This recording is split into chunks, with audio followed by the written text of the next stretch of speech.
Alright, I haven't done one of these in a while. Let's look at this quote by Neville Goddard.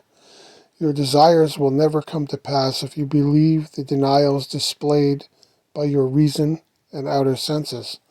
As you walk in the assumption that your desire is fulfilled, you are calling upon the name of God and conjuring that which you are assuming. You must dare to assume wealth if that is your objective. If you desire health, you must assume it, even though the doctor's reasoning world produces proof to the contrary. You must be ever aware that they are not your God, that there is only one God, and his name is I Am. When you point to another as an authority in your world, you are transferring the power that belongs to God to an idol. Now, if you call for anything with the name of God, and his name is I Am, and you say I Am, are you not your own maker?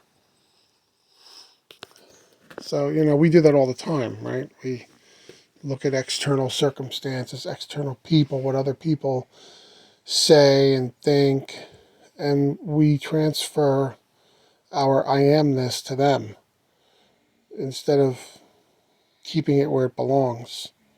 So we give away our power to those external things. Over here, Neville says, you can put God to the test, and if he proves himself in the testing, then you will know God is your own wonderful human imagination. If you want the joy of marriage, a love affair, or a romance, you can test God by assuming the one you desire is with you now. And to the degree you persist in that assumption, it will be yours to experience. Do not be concerned as to how or when it will happen. Simply persist in the assumption that it has happened. And when it does, you will know who God is. So here he basically says, put God to the test. Put it to the test, and you'll see that it's real. I ask everyone to believe in God, but God is not something on the outside of you. God is your own wonderful human imagination. If you have any other God, you have a false God.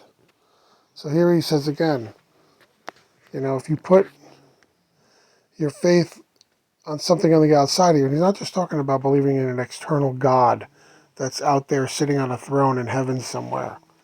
He's also talking about anything in your experience, any person in your experience, any outside authority.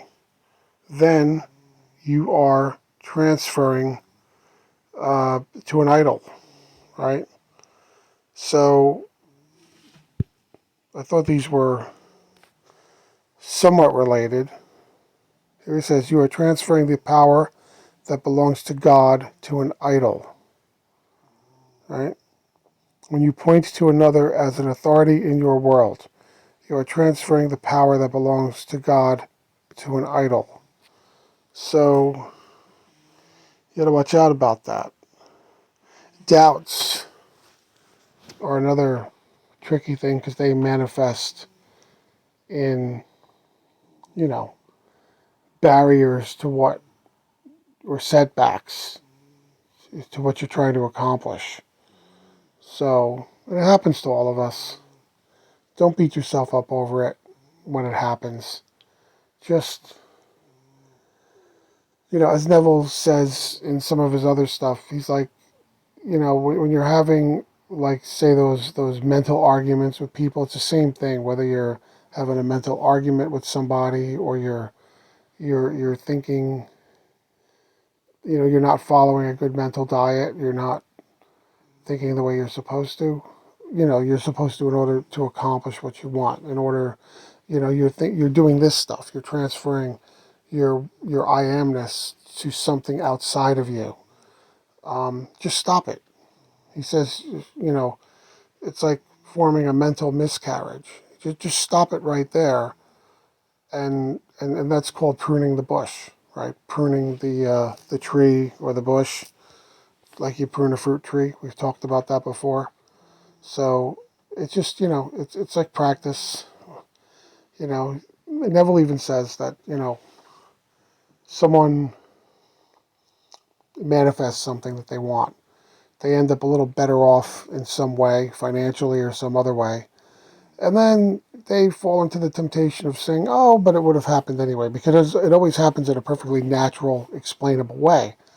So then they say, oh, it would have happened anyway. And they fall right back into the pattern of, the way they were before. And, they may end up losing their wealth that way or something like that, or having other setbacks. Or giving up entirely and just saying, this is a bunch of hooey. It would have happened anyway. This is just coincidence or whatever. But it isn't. It isn't. Because when they set out to manifest, it worked. When they followed, the formula, so to speak, that you follow. The keeping the mental diet, living in the end, that sort of thing. So stay vigilant, I guess is what I'm trying to say. Keep it real, keep it on track, and if you quote unquote mess up, just don't bother. Don't live in regret. Whatever you do, don't live in regret, because you just get more of that which you're going to regret. So, like I said, it happens to all of us. I go through my little funky periods where things don't work out because I'm having doubts or whatever, or I'm dwelling too much on things I don't want to happen. So, when I realize it, I get back on track and things start going back in the direction I want them to. So that's what I respectfully submit to you that you should also try, is to, you know, um, like I like to say in other videos, if you fall off the wagon, climb right back on. No one's going to prevent you from doing it, right, except yourself. So anyway, I hope these quotes help a little bit, or give you further, cement your determination to continue on manifesting the life that you want. All right, thank you. Please like and subscribe. See you in the next video.